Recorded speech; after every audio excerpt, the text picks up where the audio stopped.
Hello, everybody.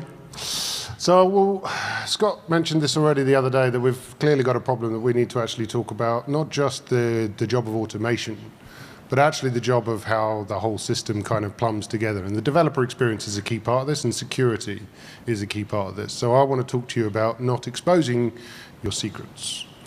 So if you don't know who I am real Ethan. I work at Proton, and I'm very proud to be supporting a mission that is making privacy the default in the modern age of the internet. I've been doing this for quite a long time, and I talk a lot. So this is hard.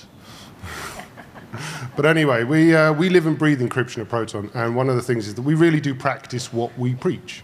I'm no expert in Vault, but I've done a lot of it, and I feel like there's some lessons that we can take away. So this is practical. So first things first, how many people actually have a Vault instance in their organization? Hands up. And keep your hands up if you're actually using it. Yeah, see? And the same thing, who has an internal PKI in your organization?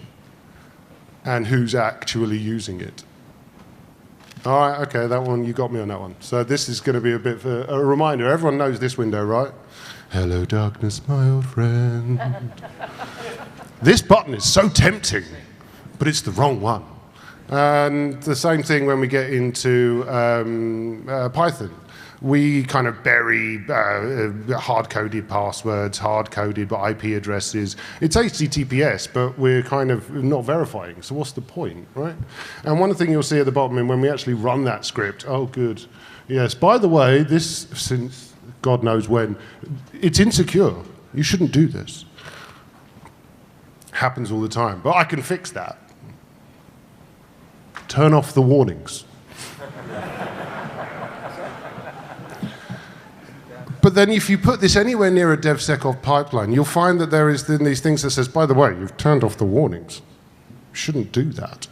So we put these little hashtags alongside it saying, no security, no semgrep, no, really sorry, security team, I didn't mean to lie to you. But we're lying to ourselves. Every single one of those verify false statements is a gift to a ransomware attacker. So, we're all doing this. Some of you are actually doing the certificates up, put your hands down. But most of us are still doing this now, which is a real problem that we need to solve. You know why? Because Git never forgets. There's this fantastic project called Trufflehawk.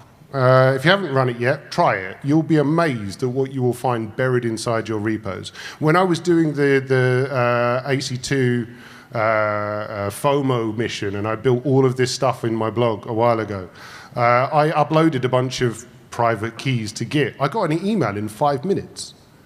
Hey guy, you uploaded a private key. Are you sure? Yes, because it's not real, I promise. But on the other side, as I was saying, if every single time you say that you don't want to verify a certificate, you're allowing someone to pretend to be the thing you said you are not. So this is what man-in-the-middle proxy looks like. It's one binary. And anybody can now start to read that password that you sent. Don't do it. So, stage left, we have Vault. And then, stage right, we have the newcomer, OpenBow. If you want to get into the whole open source argument, I'm staying out of it, right? You pick whatever. I'll tell you this, everything that I've prepared works if you just symlink the bow binary to Vault, okay? You do you, okay? So here is not a Rickroll, I promise you. It is basically a GitHub series that I wrote that explains how you can use Vault in a practical sense in the real world. And this is not a manual. This is a technical guide. I mean, no company is going to explain to you, this is how Proton do all of our private stuff. No, that's not real. So this is a technical showcase that's going to give you an explanation of how you can run a certificate authority that's API driven, and then how you can leverage it in a couple of different ways. So, unreadable diagram, don't try. But what we create basically is a bunch of policies, a bunch of key value stores, root CA, an issuing CA, and some workflows, things that we can use later in the transit encryption piece, if I get time, Scott. There is also an obligatory environment in there that you use for Container Lab that will tell you how you can actually test that what I'm saying is real, okay? So I had to throw this section in the bin because I've only got 5 minutes left. But basically, this is how you can actually use the key value stores for storing secrets and accessing them programmatically in the pipeline. There is 3 blog posts on this, okay?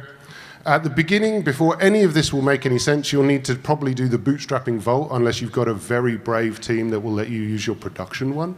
But I highly recommend that you go through to the beginning and start the bootstrapping because it will help. So, let's have a trust exercise. We've been talking about this the last couple of days, right? Let's fix self-signed certificates and let's have some proper issued certs in our thing. So we're going to make a root CA and we're going to make an issuing CA.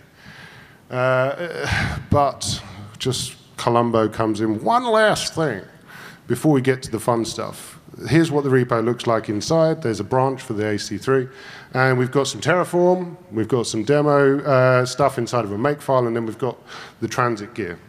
So this is how you would run it if you were going to run it. You start at the top, fire it all up. You run your Terraform. You then go into the demo environment. You need to deploy the container lab, trust your certificates you've created, and then run a bunch of checks, generate some stuff, and come out the other side. So let's do it. Ooh, Terraform. Everything worked, and it was, look, apply, 12 added, everything was green. That's load bearing. Truth is that, you know, to get to that point, there was probably 200 things before I could actually do my little dance around the place, like, oh, I did it, it worked, yeah. You have to realize that there's a 200 times where you're banging your head against a wall because it doesn't work. Guess what? That's automation today at the moment, and that's what we're all trying to fix, right? Failure is a part of creation. Embrace it. So, we've got a certificate authority. You noticed that? It said done, right? Let's do something with it. So this is a little Nornir batch that will actually go off to our environment in Container Lab, fetch a bunch of metadata about it, create certificates at the vault, and then put them back into Vault so that I can fetch them later. Here's an example. You can see where they are now. There's the certificate, there's the information, the metadata about it, and the private key. Ooh, important. So at the moment, I haven't actually done anything with it, though. I've just made certificates and put them in a safe box. That's pointless, isn't it? So let's turn this into something real. We've got another Nornir playbook that's going to go back to Vault, say, can I have those things, please? Generate a template, and then throw them onto the box.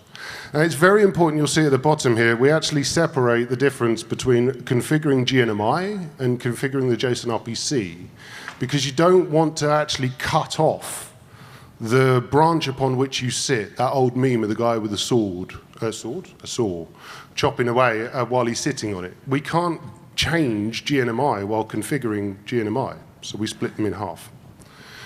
So, it's very small. Get your glasses out.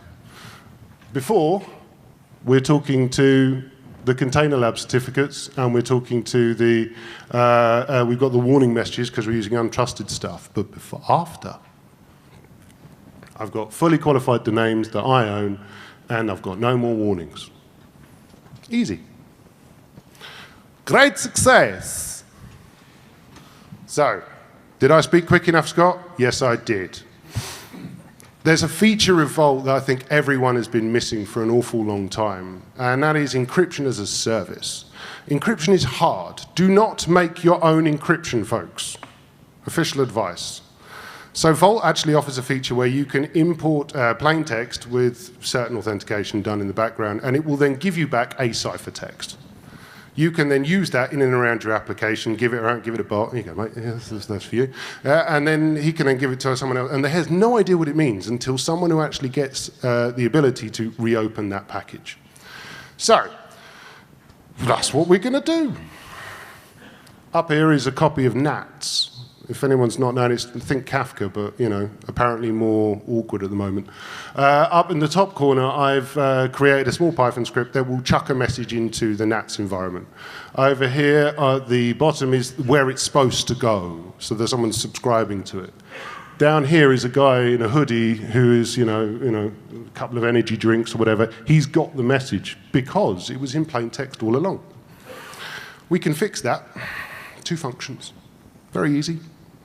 So here we have all of our lovely encryption function, and here is our decryption function.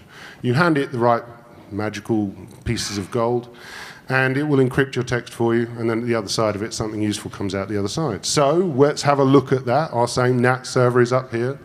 Here's a guy who's sitting there saying, oh, I want to say something. He says, test message, very secret. And it turns into a nice long string of garbage. The garbage goes onto the message bus. The guy who's sitting there in his hoodie is now, oh, God, damn it. I can't do it. I can't see it because it's encrypted. This guy can. Congratulations. You've just encrypted in transit and you didn't really have to do anything other than deploy 2 functions. So, you've now been sold on that you should put more fault into your world. Cool. Here's some ideas. I'm not going to read them out because I'm 20 seconds over. But there are many things that you can do with Vault that you probably didn't know already. So I would recommend that you spend some time looking at the feature set. If you want to find me, Outline, you can.